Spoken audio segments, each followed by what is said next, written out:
The U.S. Navy destroyer USS Donald Cook departs the port of Djibouti in East Africa, bound for a patrol zone somewhere in the Gulf of Aden. In 2008, Somali pirates prowling the Gulf of Aden and the Indian Ocean hijacked more than 100 large vessels. In the last 18 months, warships from more than 12 nations have converged on Somali waters to combat the pirates. These and other measures have finally had an effect, says the British officer leading the NATO counter-piracy fleet. Compared with last year, it's significantly down. He says between July and September last year, pirates captured 17 ships.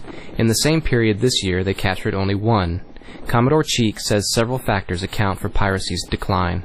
Merchant vessels using these shipping lanes are now starting to take much better self-protection measures, fire hoses to fend off skiffs coming alongside, barbed wire on the railings, and ladders and other accesses secured, and so that's acting as an initial good counter to the pirates. At the same time, the military here, the naval units that are here from various nations and organizations are working much closer and much better with each other, almost seamless boundaries in terms of operations.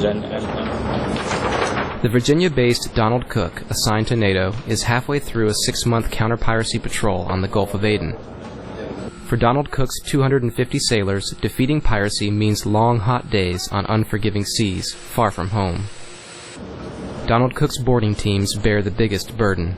It's basically the nautical equivalent of having boots on the ground. You got to have guys up there that can conduct those inspections, provide intelligence back to the ship from what they see, from 10 feet as opposed from 1,000 yards away.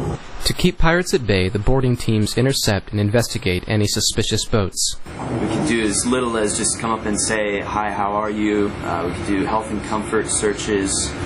We can even search for things, illegal things like weapons or drugs or maybe people. With hijackings down more than 90% compared to last year, some officials worry that nations will lose their will to continue dangerous, expensive counter-piracy operations, thus allowing the sea bandits to regroup. Undoubtedly, the pirates will change their modus operandi. They may move somewhere else. They may move further south, away from the shipping lane. But for now, the international counter-piracy operation is going strong, despite the harsh conditions. And Somali pirates are mostly staying at home, to seafarers' great relief.